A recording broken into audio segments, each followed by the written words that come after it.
Space. Endless, silent, cold. A canvas of black velvet scattered with stars, each one a sun, each one possibly surrounded by planets. And yet, in all this cosmic grandeur, there's one question that keeps echoing through the minds of scientists, dreamers, and skeptics alike. Where is everyone?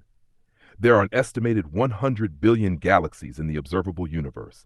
Each galaxy holds billions of stars, and around those stars, even more planets. Some rocky, some icy, some maybe just like Earth. Statistically, it seems almost impossible that life exists only here. And yet, for all our searching, listening, and wondering, we found nothing. No signals, no visitors, no whispers from the dark. This is what scientists call the Fermi Paradox, named after physicist Enrico Fermi, who once asked, quite simply, if the universe is so big and life is so likely, why don't we see anyone? Let's think about this for a moment. Life emerged on Earth fairly quickly after the planet cooled. Single-celled organisms, then multicellular life, then, after billions of years, us.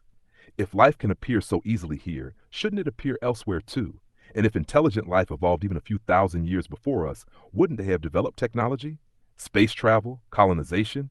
In cosmic terms, a few thousand, even a few million years, is nothing, a blink. So where are the radio signals, the signs, the artifacts?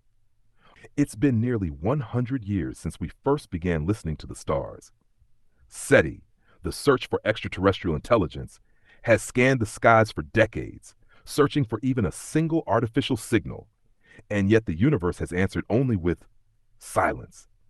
Some argue we're simply not listening well enough, that alien civilizations might use technologies we don't understand.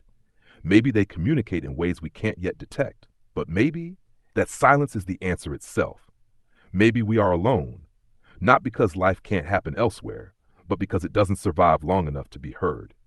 This leads to a chilling idea that every intelligent civilization eventually destroys itself through war, environmental collapse, technology out of control, a kind of great filter that few, if any, can pass.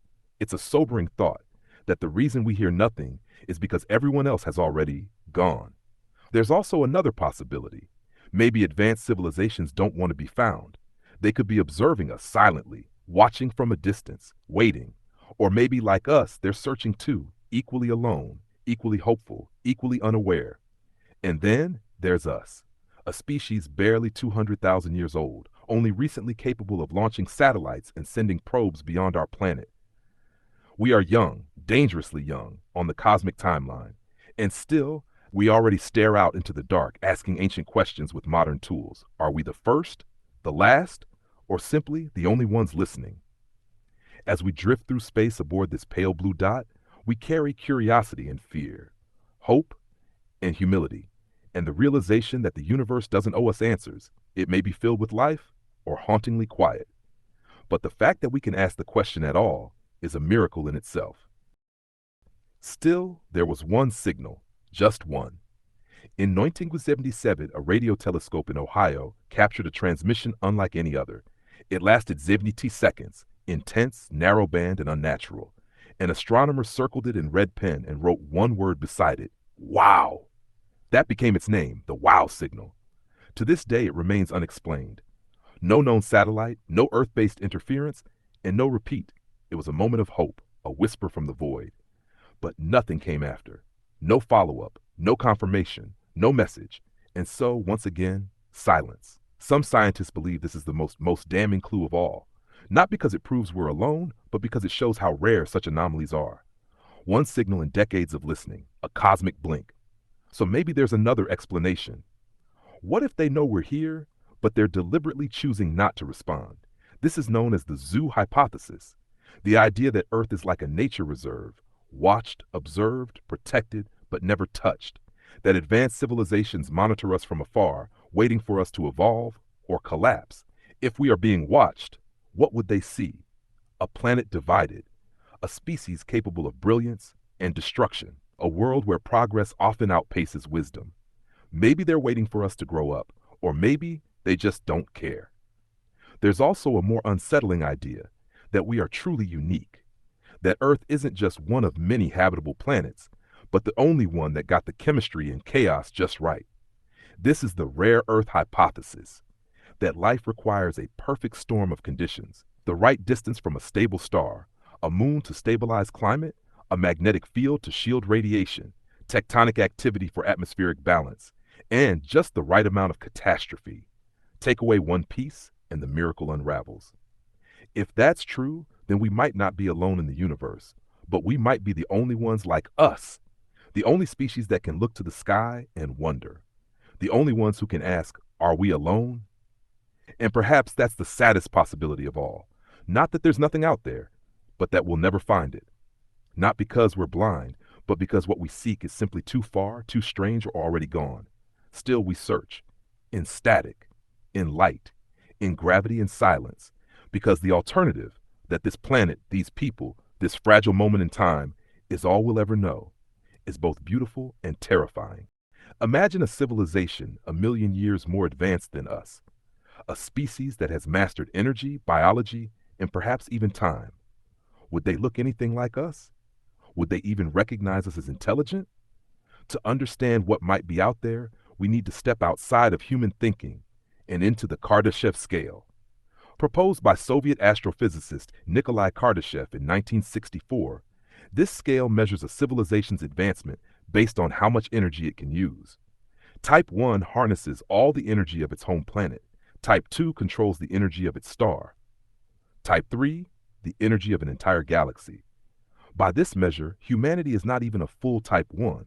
We're somewhere around 0.7, still learning to control our own environment, still burning fossil fuels, still debating the nature of truth. So what would a Type 2 look like? They might construct Dyson spheres, colossal megastructures around their stars, capturing nearly all solar energy. Such civilizations might become invisible to us, not out of malice, but simply because their technology has outgrown our ability to detect it. A Type 3 civilization, able to manipulate stars across galaxies, might see us as noise or dust.